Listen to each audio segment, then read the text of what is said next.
Počúvate Pálenicu Borisa Filana, program s tými a o tých, ktorým to páli.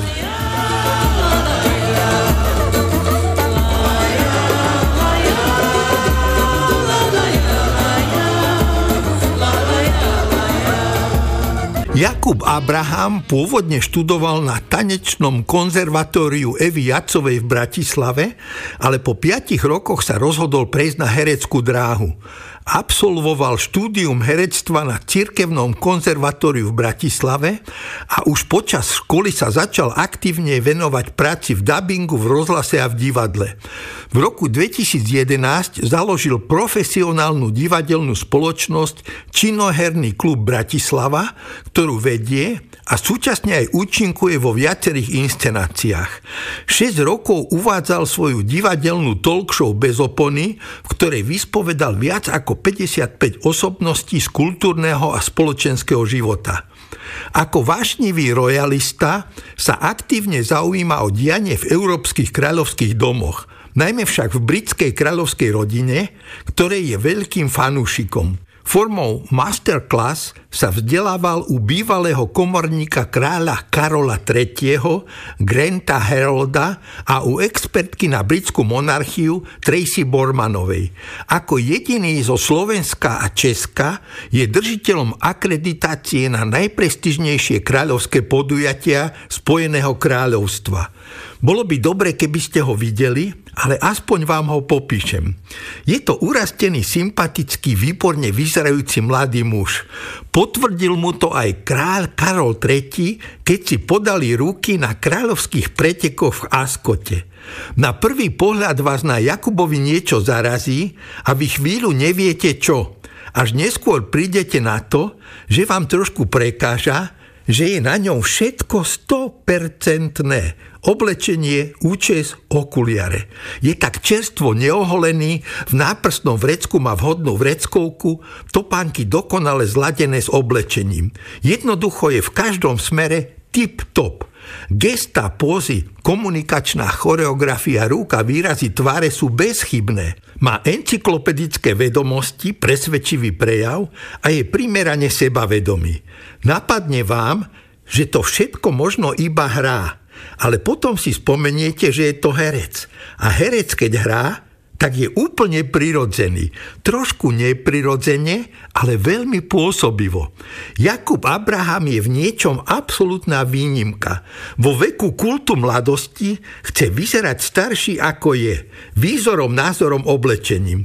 Zhodli sme sa s ním na tom, že on je veľmi stará duša. Tentoraz v tele dokonalého mladého muža. Počúvajte ho pozorne a zapamätajte si, čo povedal. Lebo odteraz, keď spáchate spoločenský prehrešok, už nikto z vás nebude môcť použiť výhovorku, že nevedel, čo sa patrí. Pán Abraham, vy ste si priamo na oslave narodenín kráľa Karola III.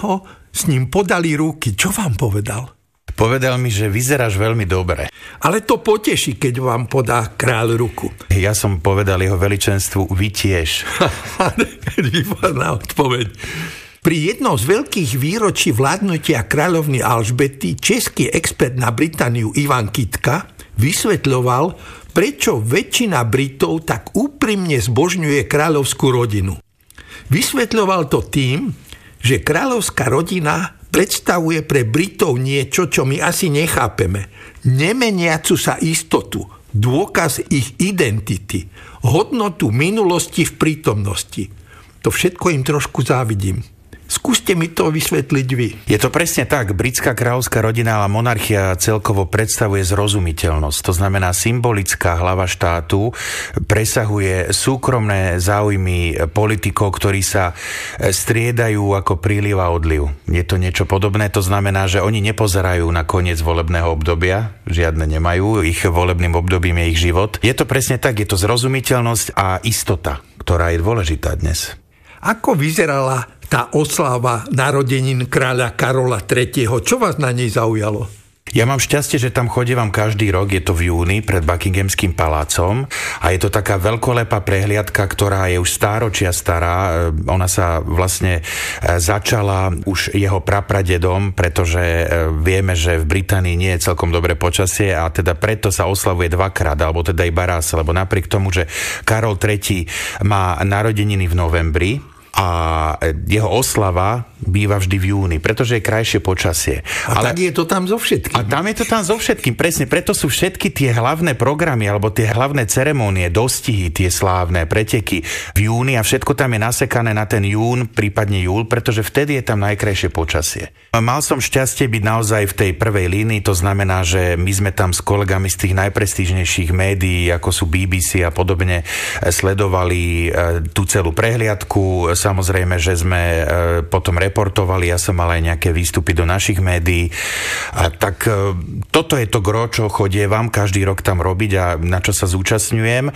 A samozrejme, že je vždy zaujímavé vidieť aj tých ľudí, ktorí tam prichádzajú, ten dav, ktorý tam príde. Pretože to nie je niekto, kto by tam teraz musel prísť silou mocou, to sú všetko ľudia, ktorí tam čakajú a teraz nebudem preháňať aj 10 hodín niekedy. A ja sa k ním aj pridávam, pretože keď pred 3 rokmi zomrela kráľovná Alžbeta II, tak ja som sa tam vydal sa s ňou rozlúčiť a v tom dlhom rade, ktorý bol, ja neviem, 10 kilometrov na tú poklonu do Westminster Hall, som si vyčkal okolo 15 hodín, kým som sa poklonil pri tej rakve, takže ja to viem aj pochopiť aj z vlastnej skúsenosti. Smeli ste Charlesa fotiť? Samozrejme. Boli sme tam vedľa s kolegom, ktorý dneska aj on mi povedal, že kedysi pred pár rokmi by všetci tlieskali a nikto nedržal telefón. Dnes všetci držali telefón a málo kto tlieskal. Tak sme si povedali s kolegom, že vydrž, nekameruj to, síce to nebudeš mať zaznamenané, ale uvidíš, že k nám príde práve preto, že nemáme telefón v rukách. A on prišiel práve k nám. Neveril som tomu, ale bolo to tak. Čo si všímate a aké informácie potom ponúkate, keď komentujete v televízii veľkú udalosť, ako bol pohreb pápeža alebo pohreb anglickej kráľovnej? Hlavne teda pohreb panovníkov, alebo teda korunovácie, tie cirkevné veci skôr z hľadiska tých kráľovských návštev komentujem. Ale všímam si tie základné veci, ktoré si asi všímajú všetci, plus do toho pridám nejaké tie zákulisné veci, ktoré možno ja poznám, alebo ktoré sa ku mne dostali z toho, že chodievam na tejto udalosti už pomerne dosť dlho. To znamená, že od, ja neviem, dress kódov, to je populárne, že kto si čo oblečie na akú udalosť, z hostí samozrejme, cez tie historické fakty, ktoré tam bývajú. Takže tých aspektov je veľa a potom treba tie najpopulárnejšie priniesť divákovi, poslucháčovi, aby si z toho urobil obraz. Nedávno som v televízii sledoval rozhovor s bývalým komorníkom princezny Diany Paulom Barrelom. To bol veľký klebetník a bol obvinený, že si privlastnil množstvo Dianiných vecí. Aké sú pravidlá pre služobníctvo tzv. Vyššej spoločnosti? Paula Barrela poznám z mnohých kráľovských udalostí, kam chodí a poznáme sa osobne. Viackrát sme sa rozprávali. Veľká líška. Veľká líška a on to o sebe aj hovorí, že to je veľká líška a keď som mu naposledy vytkol, že vtedy sa iba pripravovala tá kniha, ktorá teraz vyšla, tá jeho, vedel som o tom, že niečo má byť, lebo sledujeme sa na sociálnych sieťach, tak mi povedal aj, že vieš, veď ja si to môžem dovoliť. Ale to je zvláštne, že to vôbec povedal, lebo podľa mňa práve takíto by si to nemali dovolovať. Ukradol tie veci? Tak mnohé veci samozrejme vždy sa otáčajú alebo tak prispôsobujú podľa toho, že komu by mali náležať a komu by mali patriť potom ďalej alebo akým poslucháčom. Ale tak samozrejme netreba mu upierať fakt, že pracoval pre kráľovskú rodinu dlhé roky, najprv ako lokaj kráľovnej Alžbety II. To sú tí, ktorí pomáhajú otvárať dvere na kočoch a podobne, usmerňujú kráľovskú rodinu a potom neskôr ako komorník princeznej Diany, čo mu netreba upierať, pretože to bola naozaj veľmi dôležitá kráľovská úloha, len mrzí, že to potom neskôr takto veľa komercionalizoval. Vy ovládate neuveriteľné detaily. Vy by ste sa mohli vydávať za člena kráľovskej rodiny. Čím by som sa prezradil ja, že mi trčí slama z topánok? Vôbec nie, ďakujem pekne, ale je to samozrejme privilegovaný život, ale s množstvom veľmi dôležitých, nie že funkcií, ale je to samozrejme veľká záťaž, to, čo robia. Mnohí si to tu neuvedomujeme. Ste rojalista, rozumeli by ste si s Júlom Satinským. Ten vždy argumentoval, že slávny Ľudovít XIV nastúpil na trón ako 5-ročný, takže aj my musíme nájsť vhodné dieťa. To by mohlo otočiť Andersenovú rozprávku. Dieťa král by slovenskému národu povedalo, že je nahý. Tešil som sa na rozhovor s vami. Konečne si objasním niektoré sporné detaily etikety. Slovensko je jedna z krajín, kde sa očakáva, že keď prídete na návštevu, tak sa vyzujete, hoci nekúria, a niekde aj majú v kúte psie vizitky. Kedy a kde sa vyzúvame a kde nie. Je to pravda, my sme krajina, kde sa vyzúva, ale mnohí moji kolegovia s tým nebudú súhlasiť, ale ja to beriem ako fakt, je to tak. Ja teraz nebudem vysvetľovať mnohým ľuďom, že nevyzúvajte sa, lebo je to proti etikete, takto nefunguje etiketa. Takže tam, kde sa ľudia chcú vyzúvať, nech sa vyzúvajú, tam, kde sa nechcú, nech sa nevyzúvajú, ale v skratke je to tak, že keď ten hostiteľ je doma obutý, tak tým dáva jasne znamenie tej návšteve, že nemusíte sa vyzúvať. Ja som tiež doma a som obutý, takže to je na tom. Mne pripada smiešná veta. Ponožky v sandáloch? Prečo nie? Ja nosím ponožky v sandáloch, lebo mám jemné nohy a tie sandále by mi ich mohli odrieť. Myslíte si, že je to strašný prehrešok mať ponožku v sandáloch? Viete, tak záleží, aké farby. To je prvá, nie. V každom prípade, ja sa vždy tak zamýšľam nad tým, že keď máme ponožky a sandále, tak vlastne na čo máme tie sandále potom? Že keď mám obuté ponožky a sandále, tak asi, že chcem, aby čiže sa mi vetrali... Čiže bosí v ponožkách? Bosí v ponožkách, buď si dám iba ponožky, alebo si dám iba sandále. No že nerozumiem potom tej logike, že na čo si dám tú sandálu, keď si tam do toho obalím tú nohu v tej ponožke. Zajdite si niekedy do buddhistického chrámu a spýtajte sa tých mnichov, prečo majú v sandáloch ponožky. Keď budeme krajina buddhistická, tak možno to bude úplne normálne. Prosím vás, kto podáva ruku komu, kedy a kde ani nie?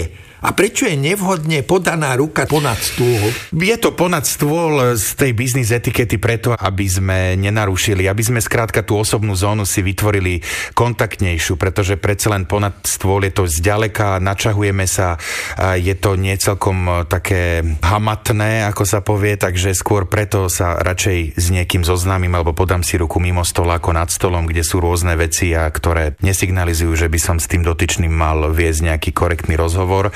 A kto navrhuje tykanie, alebo teda kto podáva ruku, tak je to jednoduché. Taká svätá trojica je vždy žena, starší, nadriadený. To znamená, títo navrhujú tykanie, podávajú ruky a usmerňujú aj tok tej konverzácie. Keď sme sa spolu rozprávali, tak ste spomenuli prípad, že je sporné, keď ide muž so ženou do výťahu, kto tam má vstúpiť prvý? Je to sporné, lebo my sme tu ešte ako keby taká prvá republika, v tomto mnohí, akokoľvek ju môžeme vyznávať, ale predstavme si teraz fakt, mnohí ľudia hovoria, muž musí ísť prvý do výťahu, čo keby ten výťah spadol. Beriem, ale zároveň treba povedať, že je rok 2025 a etiketa sa vyvíja ako ľudstvo samo a ja pochybujem, že dnes sú výťahy, ktoré padajú a ktoré by naznačili, že sa môže stať až tragická udalosť pri vchode do tohto stroja. To znamená, že dnes vchádza do výťahu, alebo dnes už hodne dlho vchádza do výťahu prvá žena, aby teda vystačil na ňu ten interval. Dvojica muž a žena idú po schodoch. Kto ide prvý hore a kto dole? To je tiež veľmi zaujímavé, pretože stabilne by to malo byť tak, že ten muž je istič. To znamená, že dole by mal ísť o pár schodov nižšie pod ženou, aby teda ju vedel zachytiť gravitácia, keby tá žena sa potkala alebo niečo podobné. A podobne, keď žena ide hore do schodov, tak muž by mal byť v tesnom závese za ňou, ale niekedy to je nebezpečné, najmä keď má dáma veľmi malé šaty. V knihách o spoločenskom správaní sa spomína taká zvláštnosť. Bosk bez bosku, ako má vyzerať? To je buď bosk na líce pri privítaní, alebo na ruku. Zvyčajne to je na ruku, pretože kedysi sa tak samozrejme bežne zdravilo, ruky boskávami, aj ten pozdrav taký rakúsko-uhorský od nás, ale je to samozrejme iba náznak. Ten bosk sa urobí iba náznakom na tú ruku, nie je to naozaj, lebo keby sme si predstavili, že tá dáma má za deň absolvovať x desiatok boskov na ruku, tak ani by to nebolo hygienické, ani celkom určite príjemné pre ňu. Môj syn chodil na súkromné gymnázium a triedna učiteľka im na prvej hodine navrhla, aby jej týkali. Čo považujem za absolútnu chybu. No ja tiež, to je zaujímavé. Nevykáme tým cteným ľuďom kvôli ním, ale kvôli sebe. Čiastočne, áno, je to pravda.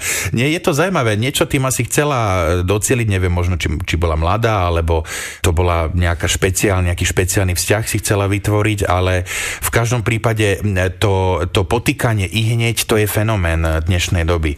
A pani profesorka Božutová nám na strednej škole vykala. A bolo to veľmi príjemné. Áno, nám tiež na strednej škole mnohí vykali. A dokonca aj ja som svojim študentom na vysokej škole vykal, čo je považujem za úplne normálne a neboli to ľudia, ktorí by boli o nejaké extra generácie mladší odo mňa. Čiže áno, je to z úcty, je to z takého vzťahu, že v spoločnosti si nie sme všetci rovní. Tak to skrátka je. K tomu sa dostaneme. Najprv sa spýtam, mobily nám neprirastli k uchu, ale k srdcu. Už sú pre ich používanie také záväzné pravidlá? Skôr sú pravidlá pre ich nepoužívanie. To znamená, že kde ich radšej nepoužívať a kde sa im vyhnúť, pretože všade už inde ich používame. To znamená, ja nie som úplne proti, pretože ten telefón ako pre mňa, tak aj pre mnohých ďalších je kanceláriou, je počítačom a je notesom všetko dokopy, ale treba rozlíšiť, kde si ho zoberiem, kde sa s ním hrám a kde ho používam a kde ho už nepoužívam, lebo tú chvíľu s ním vydržím. A je to naozaj príjemný pocit, keď zistím, že som na ten telefón zabudol. Pred chvíľou ste povedali, že nie sme si všetci rovní. Kto je v spoločnosti privilegovaný? Na vrchole rebríčka je aj tak vždy žena. Krásna žena nikam nepotrebuje pozvánku a vraj nikdy nepríde neskoro. Ja neznášam meškanie. Vy ste ma prekonali, vy ste prišli na stretnutie pred dohodnutým termínom. Aké meškanie sa dá tolerovať a kedy? Pri takomto stretnutí by som si ani nedovolil meškať. Vždy mi napadne, keď niekto je mešká, aj som si rozmýšľal, že keby som náhodou meškal, čo by som vám povedal, a vždy mi napadne jedna a tá istá historka, že vypadlo dno trolejbusu. Vždy mi toto napadne, nič lepšie skrátka nevymyslím. V Spojených štátoch sme niekoľkí žili vo veľkom byte. Večer naša kamarátka Emily nevydržala a povedala jednému obrovskému chlapovi Ferovi: Ferko, mohol by si sa občas osprchovať, smrdíš ako tchor. A Fero sa urazil a poučil ju: Emily, keď niekomu smrdia nohy alebo niečo iné, tak sa o tom v slušnej spoločnosti nehovorí. Je slušné niekoho verejne napomenúť? Nie, to je najväčší prehrešok voči etikete. To je taká formulka, keď sa niekto opýta, čo je najväčší prehrešok voči etikete alebo najväčšia chyba v etikete, tak to je upozorniť niekoho verejne na niečo. V minulom storočí vo Viedni muži, ktorí chodili za prostitútkami, nevedeli, či majú pri odchode zdraviť dovidenia alebo s Bohom. Tak vymysleli pozdrav servus. Máme my taký čisto slovenský pozdrav? No ten servus inak zapadá do tohto kontextu, ale ja si myslím, že aj ten starorakúsky ruky boskávam tiež je taký, že nikdy neviete, či prichádzam alebo odchádzam. Aké pravidlá platia pre ženy, keď sa stretnú so ženami? Ako si podávajú ruky? Ženy so ženami by si mohli samozrejme podávať ruky, ale zvyčajne to je to klasické, ako sme sa rozprávali, to boskávanie bez bosku, iba na to líce, také naznačenie. Často sú to naozaj iba také cmukance na líce a málo kedy vidím, že si ženy podávajú ruky, to je skôr v nejakom biznis sektore, menej kontaktnom, menej familiárnom, ale tam tiež platia tie zásady, že staršia alebo nadriadená podáva ako ruku prvá. Ako vchádzajú do podniku? No, ženy, hovorí sa teda, že muži musia, a to je podobne ako s tým výťahom, muži musia za každú cenu vchádzať do výťahu alebo v tomto prípade do reštaurácie ako prvý, keby sa tam niekto bil, aby tie stoličky lietali na ňo a nie na ženu. Chápem, ale hovorím o ženách, keď idú dve ženy. A preto hovorím, že už dneska tie dámy pokojne môžu vojsť v akomkoľvek rozhraní, v akomkoľvek, že ktorá ide prvá, tam je to naozaj na nich, pretože je to jedno, ktorá vojde. Ako sa predstavujú? Predstavujú sa podobne ako muži. Ktorá je významnejšia, staršia, tak tá musí byť predstavená, respektíve musí sa tá mladšia predstaviť najprv tej staršej, ale niekedy sa to zomelie tak, že ťažko to roztriediť. Ladislav Špaček, hovorca Václava Havla, spomína, ako na štedrý deň vtedajší prezident nemal darček pre manželku. Otvorený bol už iba dům sportu a Václav Havel tam vybral pre pani Olgu tepláky. Špaček sa ho opatrne spýtal, či to nie je málo. Havel zaváhal a nakoniec povedal predavačke, tak dejte ešte jedný. Aký má byť darček manželke, nadriadenému a kamarátovi? Ja som vždy rád, keď s Láďom sa stretnem. Je to dobrý kamarát a môj učiteľ etikety, takže vždy ma prekvapí nejakým ďalším zážitkom, ktorý zažil počas svojho pôsobenia. Aký má byť správny darček? Toto je napríklad správny darček. Je originálny a je zapamätateľný. Ten správny darček by mal byť hlavne zapamätateľný. Kedy sa smie klamať a aká lož je povolená? Milosrdná. Milosrdné lži sú v etikete najmilšie a najpovolenejšie. To znamená, že klamať jedine milosrdne. Hovorí sa, že so slušnosťou najďalej zajdeš kde? V Slušniakove? Slušniakove, áno. V Slušniacku. Jedna základná škola bola na exkurzii vo veľkej fabrike. Po skončení prehliadky dostali deti obed v závodnej jedálni. Sviečková na smotane s knedľou.